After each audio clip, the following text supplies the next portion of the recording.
Hey boys and girls, thank you for your patience. I am back after much delay, and I've got the season 4, episode 4 recap of Power.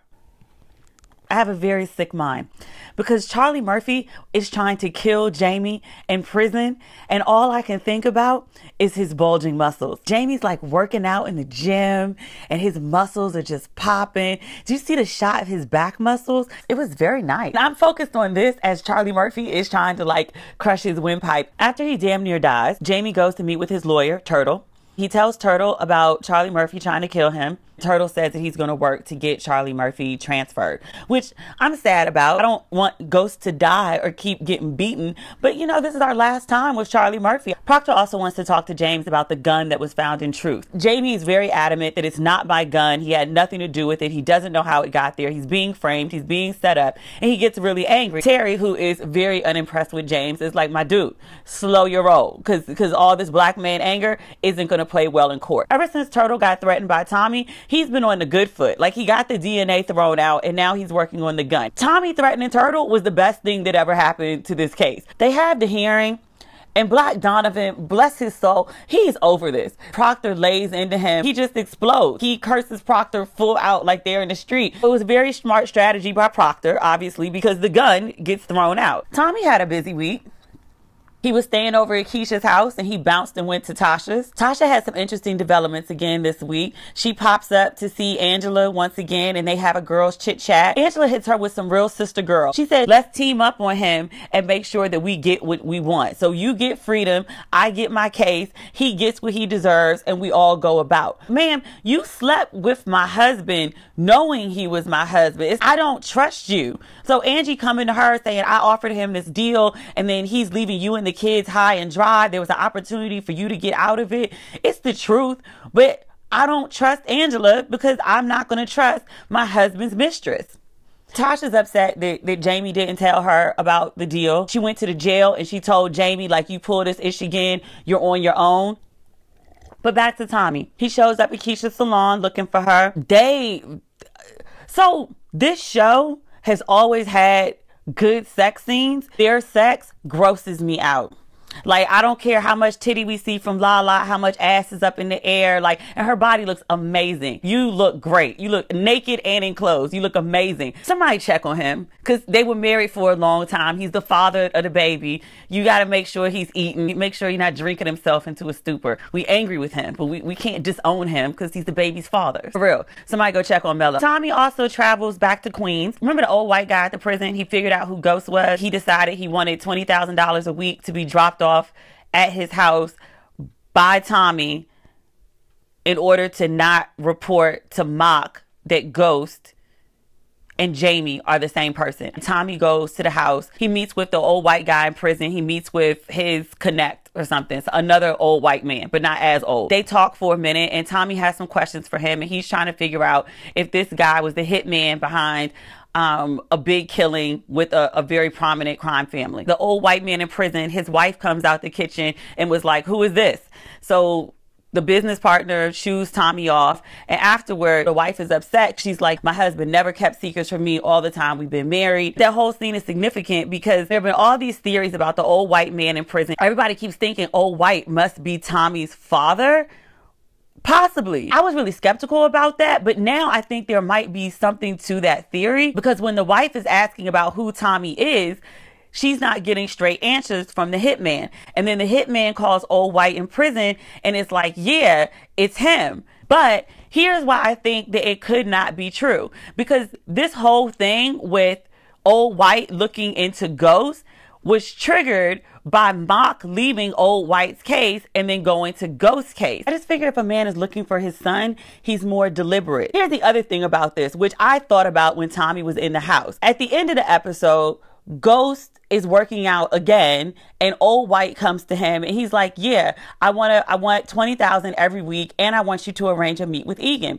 And Ghost is very much like, no, I'm not doing that. And let me tell you why. Because your boy, the hitman that was at the house with your wife, my friend saw how he reacted when we mentioned a certain crime family's name. Surely they would like to know where he is, that he committed that crime, and also they would like to retaliate, perhaps against your wife who lives at XYZ address, which we've now confirmed because my boy has been there. I just thought it was real weird that you would send another drug dealer slash hitman to the house where your wife lives. Like, why wouldn't they meet up in a dark alley somewhere? I don't think it's the end of that story, because the old white guy doesn't seem like somebody who would just give up that easily. We'll see where this old white thing goes. I'm actually intrigued because Tommy needed a dad, because his mother...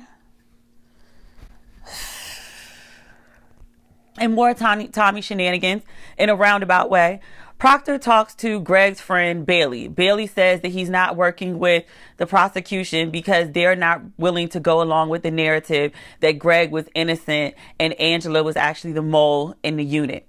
Proctor says, you know what? I'm fine with that narrative. I just need your help. Bailey says he has this tape. He'd like to go to Proctor's house to play the tape for him. For whatever reason, Proctor tells Tommy about Bailey and this tape. I know you're trying to stay in Tommy's good graces. You also know that Tommy is hot-headed and a loose cannon, and I don't know that he really needed to know about Bailey or this tape.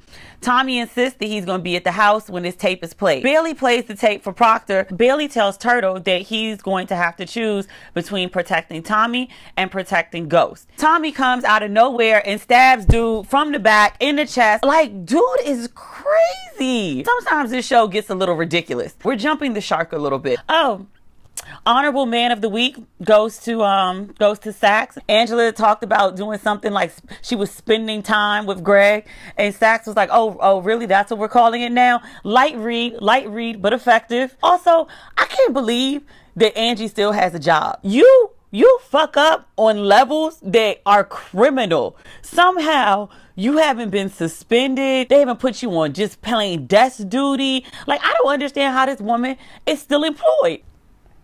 And shout out to the actress that plays Angela, Layla Loren.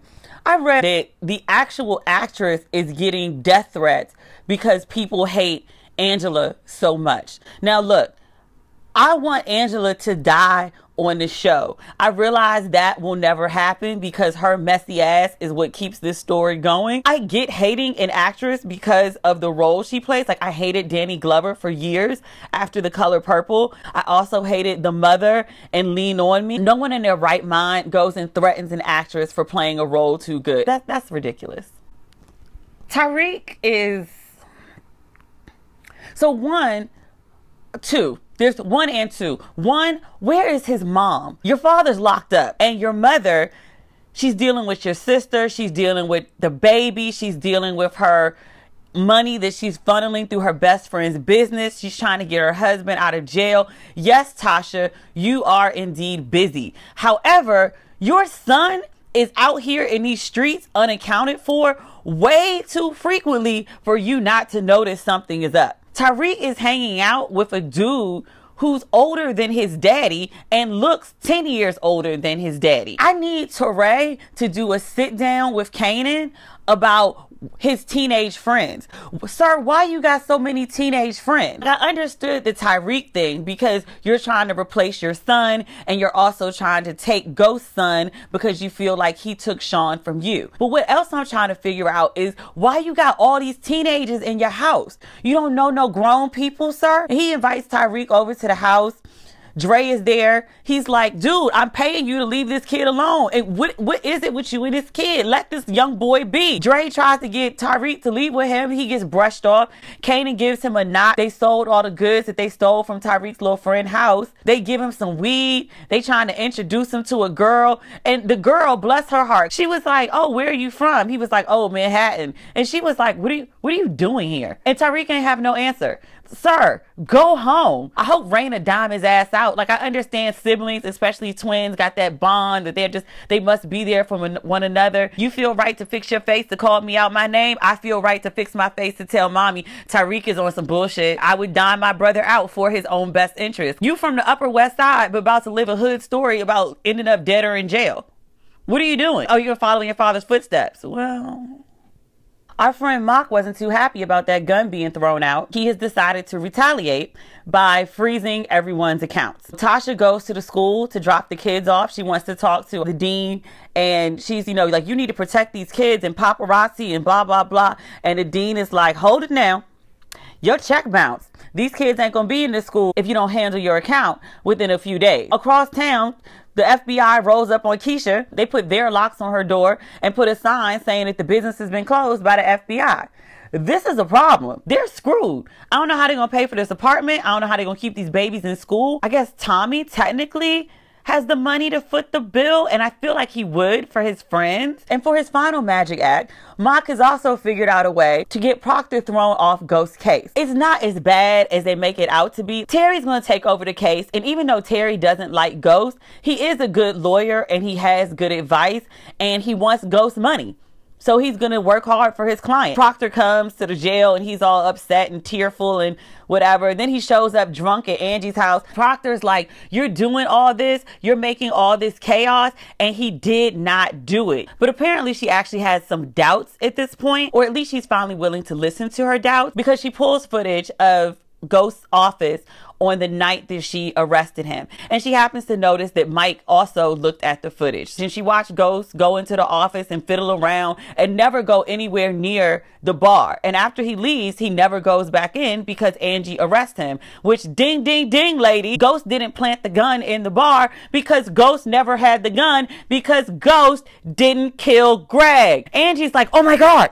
Well, yeah, chick. That's what we've been trying to tell you for 4 episodes now, and last season. You are the catalyst for a series of serious fuckery, and Ghost is actually innocent. But the question is, Angela Valdez, how are you going to fix it? Are you going to look like an idiot again at your job? Because they gotta fire your ass. If you go back in there with this, hey, by the way, I know I initiated and I arrested and I said, but actually as it would pan out, you gotta go. Angela Valdez, you're an idiot. Only you can fix this, Angela, which is a sad, sad prospect. Like, ooh, Ghost might die. Anyway, that's my recap for the week. Let me know what you thought, other than being pissed at how late it is. Let me know what episode you think Ghost will get out of jail, because I'm actually tired of looking at him in this jumpsuit. I want to see my dude in the suit again. Anyway, I'll see you guys next week. As always, thanks for watching. Let me know what you thought, and that's everything.